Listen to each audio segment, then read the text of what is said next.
সাল্লাল্লাহু তাআলা আলাইহি ওয়াসাল্লাম বলেন, মুরু আওলাদাকুম বিস-সালাত, হে মানব জাতি, হে মুমিন মুমিনা, তোমরা নিজেদের সন্তানদেরকে নামাজের উপদেশ দাও। কিসের উপদেশ গো?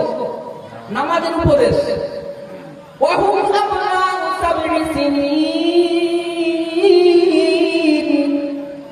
যখন তাদের বয়স 7 বছর হয়ে যাবে, নামাজের উপদেশ কবে দিবেন?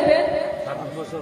ওয়াহুম আবনাউ সাবঈ সিনিন, অর্থাৎ যখন সন্তান সন্ততিদের বয়স 7 বছর হবে, শরীয়তের দৃষ্টিতে বলা হয়েছে সেই সন্তান সন্ততিকে নামাজের উপদেশ দাও, নামাজের জন্য হুকুম করো, নামাজ পড়ো।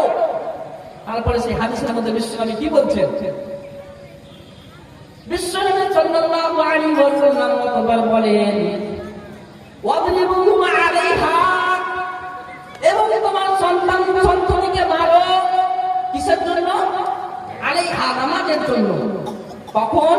ওয়াহুম আবনাউ আশরিন, যখন তোমার সন্তান 10 বছরের হয়ে যাবে, যখন তোমার সন্তান 7 বছর হয়ে যাবে, তখন সেই সন্তানকে নামাজের উপদেশ দাও, নামাজের জন্য হুকুম করো, আদেশ দাও, এ সন্তান তুমি নামাজ পড়ো, নামাজ শিখো, তুমি একদিন সাবালক সাবালিকা হবে, তোমার পরে নামাজ পড়তে হবে, তার আগে তুমি শিক্ষা অর্জন করে নাও।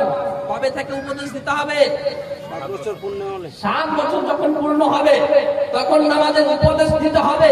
আরে হাদিসের মধ্যে বলা হলো, যখন আপনার সন্তান সন্ততির বয়স 10 বছর হবে, যদি আপনার সন্ততি এখনো পর্যন্ত নামাজ পড়া আরম্ভ করেনি, এখন আপনার সন্তান সন্ততি নামাজ পড়া স্টার্ট করেনি, তাহলে সেই সন্তান সন্ততিকে নামাজের জন্য প্রহার করো।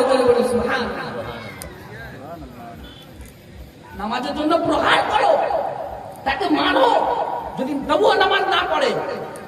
আজ আমরা ইংলিশ মিডিয়ামে যদি আমাদের সন্তান সন্ততি শিক্ষা অর্জন করতে না যাই, তাহলে আমরা সন্তান সন্ততির উপর আজ প্রহার করে থাকি, সন্তান সন্ততিকে মেরে থাকি।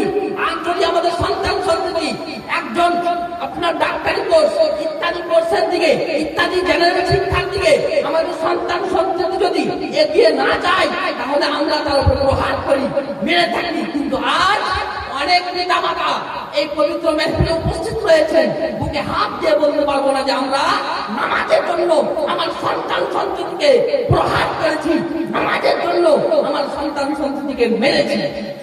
কেন? আমরা নিজেই শিক্ষা অর্জন করছি না।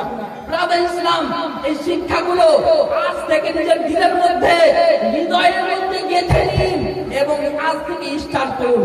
ব্রাদার ইসলাম, তারপরে আমি আপনাকে বলতে চাই, যদি আপনি নামাজ পড়ি, নামাজ পড়তে গেলে আমাদের ফজিলত কি হবে? নামাজ পড়তে গেলে আমাদের নেকি কি রয়েছে? নামাজ পড়তে গেলে আমাদের গুনাহগুলো মিটবে কিনা?